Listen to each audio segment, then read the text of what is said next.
जय गुरु जी। सत्संग by Jaya aunty on 13th July 2017।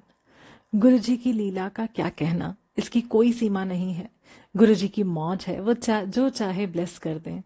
आज गुरु जी ने समझाया है कि उनके गुरु रूप में और शिव रूप में क्या अंतर है। गुरु जी ने बताया कि वो धरती पर आए ही इसलिए कि गुरु रूप में हमारा मार्गदर्शन कर पाए। हमें जो आत्मज्ञान दिया जा रहा है, विजन से, सपने से, मैसेजेस से, ये सब हमारे गुरुजी कर रहे हैं। हमें प्योरिटी की ओर लाने के लिए, हमारा लेवल यानी स्तर बढ़ाने के लिए। हमारे अंग संग रहने वाले हमारे गुरु हैं। हर पल हमें सही मार्ग दिखाने के लिए घटनाओं का प्लान करने वाले हमारे गुरुजी हैं। गुरुजी की शक्ति यानी माया अनंत है।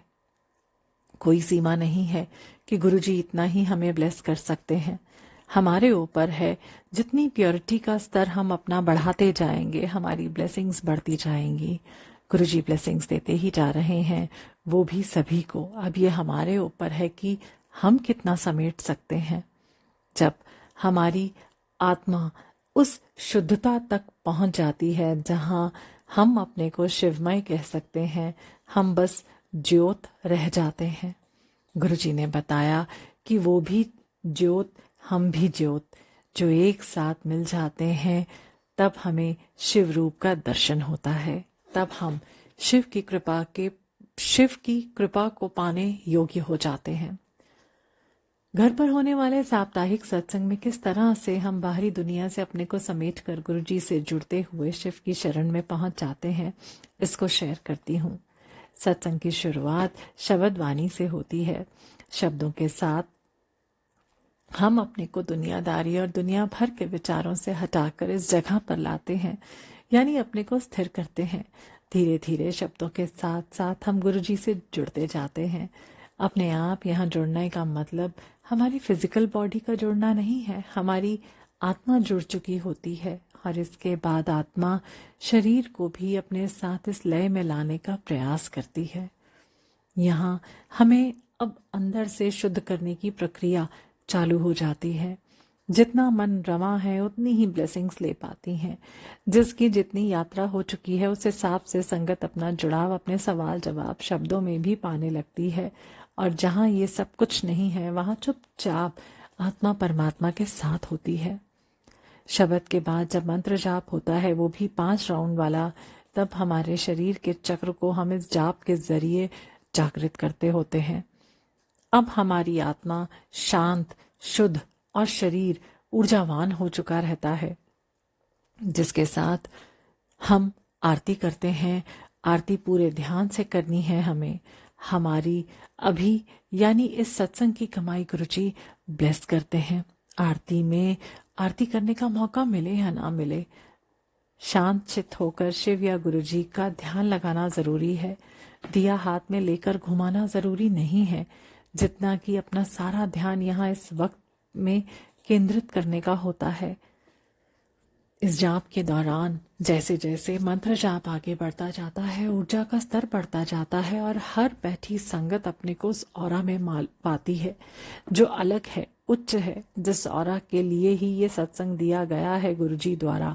और इससे भी आगे एक और कदम जब शिव के शब्द आते हैं और इस वक्त हमारा रोम रोम स्पंदित हो रहा होता है।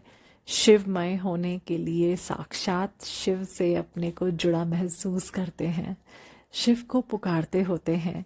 यानी एक ऐसा वक्त जब हम इस दुनिया के विचारों से मुक्त होकर सिर्फ और सिर्फ शिव की ऊर्जा और भक्ति में बह रहे होते हैं। ये अनुभव अद्वितीय होता है। इस पूरे प्रक्रिया को हम हर सत्संग में दोहराते हैं, पर जब भी संगत ज्यादा होती है शायद हम शिव के साथ इस सामूहिक कनेक्शन को नहीं कर पाते हैं। हम अपनी बॉडी और सोल को उस स्तर तक नहीं ले जा पाते हैं जहां हम शिव से जुड़ पाएं। तभी गुरुजी छोटा सत्संग करने को कहते हैं।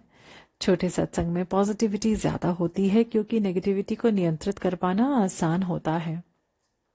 संगत मंत्र जाप को 5 बार चलाकर देखे, खुद ही अपने घर के औरे में, सत्संग के औरा में फर्क महसूस करेंगे।